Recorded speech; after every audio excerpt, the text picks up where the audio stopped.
Shalom, selamat pagi Bapak Ibu, Opa Oma yang terkasih di dalam Tuhan Yesus Kristus. Kita berjumpa kembali di SPMAB, saya dan PKLU GPIB membaca Alkitab bersama. Perkenalkan, nama saya Diah Tutur dari GPIB Menara Iman, Jakarta Timur.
Sebelum kita membaca firman Tuhan dan renungan pagi, kita berdoa. Mari kita satu dalam doa. Terima kasih Tuhan Yesus Allah Bapa di dalam surga. Kalau pada pagi hari ini kita akan mendengarkan pembacaan firman Tuhan, begitu juga buat renungan pagi hari ini. Kiranya Tuhan mau berkati setiap pembacaan melalui Alkitab kita dan renungan pada pagi hari ini. Biarlah Oma Opa boleh ikut serta mendengarkan pembacaan kita melalui Alkitab dan juga renungan pagi. Terima kasih Tuhan. Tuhan Yesus sertai hamba-Mu yang bertugas pada hari ini. Kiranya Kau mau berkati juga Oma Opa yang lainnya, biarlah boleh mendengarkan renungan ini. Terima kasih Tuhan Yesus, doa ini kami alaskan atas nama-Mu. Ampuni dosa dan kesalahan hamba-Mu. Terima kasih, amin. Mari kita membaca firman Tuhan yang terambil dari Imamat pasal 25 ayat 1 sampai 7. Yang diberi judul Tahun Sabat dan Tahun Yobel. Tuhan berfirman kepada Musa di Gunung Sinai, "Berbicaralah kepada orang Israel dan katakan kepada mereka, apabila kamu telah masuk ke negeri yang akan kuberikan kepadamu, maka tanah itu harus mendapat perhentian sebagai sabat bagi Tuhan. 6 tahun lamanya engkau harus menaburi ladangmu, dan 6 tahun lamanya engkau harus merantingi kebun anggurmu dan mengumpulkan hasil tanah itu. Tetapi pada tahun yang ke-7 haruslah ada bagi tanah itu suatu sabat, masa perhentian penuh, suatu sabat bagi Tuhan. Ladangmu janganlah kau taburi dan kebun anggurmu janganlah kau rantingi. Dan apa yang tumbuh sendiri dari penuaianmu itu janganlah kau tuai. Dan buah anggur dari pokok anggurmu yang tidak dirantingi janganlah kau petik. Tuhan itu harus menjadi tahun perhentian penuh bagi tanah itu. Hasil tanah selama sabat itu haruslah menjadi makanan bagimu, yakni bagimu sendiri, bagi budakmu laki-laki, bagi budakmu perempuan, bagi orang upahan dan bagi orang asing di antaramu, yang semuanya tinggal padamu. Juga bagi ternakmu dan bagi binatang liar yang ada di tanahmu, segala hasil tanah itu menjadi makanannya." Kita akan membacakan renungan pagi pada hari ini dengan ayat emas, judulnya Tanah Pemberian Tuhan, dari Imamat 25 ayat 1 dan 7. Berbicaralah kepada orang Israel dan katakan kepada mereka, apabila kamu telah masuk ke negeri yang akan kuberikan kepadamu, maka tanah itu harus mendapat perhentian sebagai Sabat bagi Tuhan. Tanah tidak terpisah dari manusia. Manusia sangat bergantung pada tanah untuk mengelolanya, dan tanah memberi hasil untuk kehidupan manusia.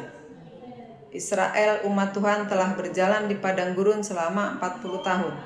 Perjalanan yang berputar, panjang dan lama dapat saja membentuk sikap terhadap tanah yang akan mereka tinggal. Bukan tidak mungkin mereka akan mengelola tanah secara berlebihan dengan terus-menerus menabur dan menanam. Maka mereka diminta, berbicaralah kepada orang Israel dan katakan kepada mereka, apabila kamu telah masuk ke negeri yang akan kuberikan kepadamu, maka tanah itu harus mendapat perhentian sebagai Sabat bagi Tuhan. Mengistirahatkan tanah adalah untuk menjaga kesuburan tanah. Namun yang terjadi saat ini, manusia melupakan tugas mengistirahatkan tanah, tetapi mengeksploitasi tanah dan alam dengan masif dan eksploitatif. Akibatnya tanah menjadi tidak subur dan rusak. Dan kerusakan ini berujung pula pada kerusakan manusia itu sendiri. Dalam arti apa yang dihasilkan dan dimakan tidak lagi yang terbaik. Sebagai manusia, kita juga hidup dengan banyak harapan dan target, jumlah angka dan hasil yang ingin kita raih, sehingga bekerja dengan sangat giat. Semua itu benar, namun lupa bahwa sekuat apapun kita, tubuh kita butuh untuk istirahat. Dengan beristirahat kita bisa lebih baik bekerja dan menikmati hubungan dengan Tuhan bersama keluarga dan untuk karya-karya selanjutnya. Alangkah baiknya dengan penuh kerendahan hati kembali membangun hubungan baik dalam keluarga dengan menyadari bahwa Tuhan yang memberi tanah atas kita.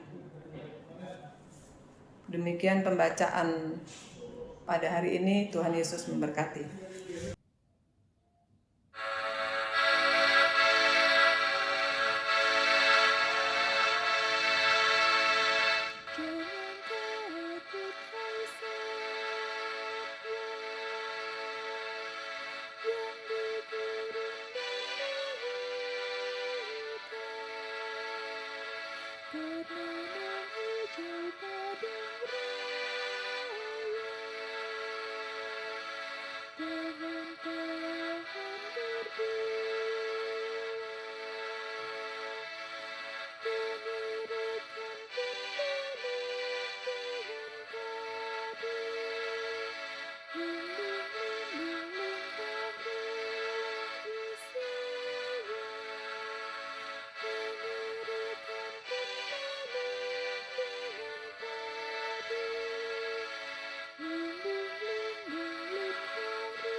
Mari kita berdoa penutup setelah kita membaca firman Tuhan.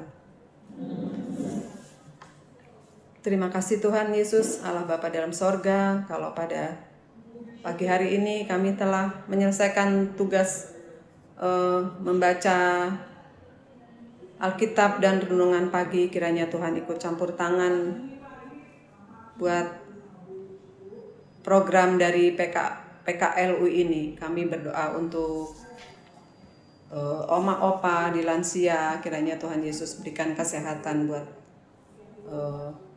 mereka semua. Kami berdoa juga untuk program PKLU untuk hari ulang tahun Pelkat PKLU yang ke-13 dan akan diadakan di dalam lingkup sinodal di Banten pada tanggal 11 sampai 13 Oktober 2023. Biarlah acara perayaan ulang tahun PKLU berjalan dengan lancar seturut penyertaan Tuhan Yesus Kristus.